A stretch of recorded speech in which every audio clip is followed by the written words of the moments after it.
நமக. முருகாசரணம். நாளை ஆடி 1, ஆடி மாதம். தமிழ் நாட்காட்டியின்படி ஆண்டின் 4வது மாதம் ஆடியாகும். ஆடி மாதத்தை அம்மன் மாதம் என்றும் அம்பாள் மாதம் என்றும் சிறப்பாக கூறுவர். ஆடியும் விவசாயமும் ஒன்றோடொன்று பிரிக்க முடியாதவை. ஆடியில் காத்தடித்தால் ஐப்பசியில் மழை பொழியும் என்பதை முன்னோர்கள் கணித்து ஆடிப்பட்டம் தேடி விதை என்றனர்.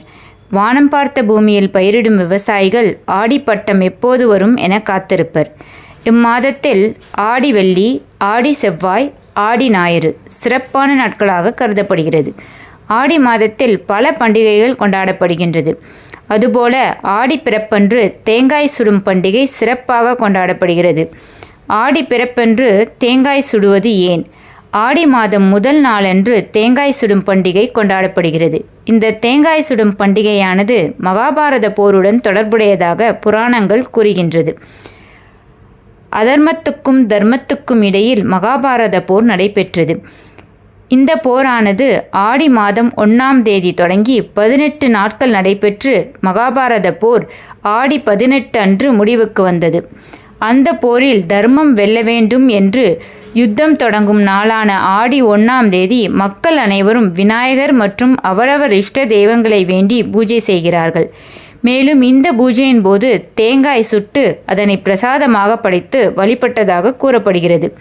மேலும் புதிதாக திருமணமான தம்பதியர் தீய எண்ணங்களை முழுமையாக அகற்றிவிட்டு நல்ல எண்ணங்களை விதைத்து மகிழ்ச்சியான வாழ்வினை தொடங்கவும் செல்வம் பெருகவும் குடும்பத்தில் ஒற்றுமை நிலவி மகிழ்ச்சியாக இருக்கவும் இவ்விழா கொண்டாடப்படுகிறது. ஆடி மாதத்தின் சிறப்புகள். தெய்வீக பண்டிகைகள் தொடங்குகின்ற மாதம் ஆடி மாதம். அம்மனுக்கு உரிய மாதமாக இது போற்றப்படுகிறது. பூமாதேவி பூமியில் அம்மனாக அவதரித்த மாதம் இது. ஆடி மாதத்தில் வரும் வெள்ளிக்கிழமைகள் அம்பாளுக்கு தனி சிறப்பு கொண்டவையாக இருக்கின்றன. ஆடி மாத பௌர்ணமிக்கு முன்வரும் வெள்ளிக்கிழமையில் மகாலட்சுமிக்கு உகந்த வரலட்சுமி விரதம் இருப்பது கூடுதல் பலன்களை தரும். ஆடி மாதம் வீட்டில் சிறப்பு பூஜைகள் செய்யும்போது சிறு பெண் குழந்தைகளை அம்மனாக பாவித்து உணவு கொடுத்து ரவிக்கை, சீப்பு, குங்குமச்சிமிழ், கண்ணாடி, வளையல், தாம்பூலம் கொடுக்க வேண்டும். ஆடி மாத செவ்வாய்க்கிழமையன்று விரதமிருந்து எண்ணெய் தேய்த்து குளித்து அம்பாளை வழிபட பெண்களின் மாங்கல்ய பலம் கூடும் என்பது நம்பிக்கை. நன்றி.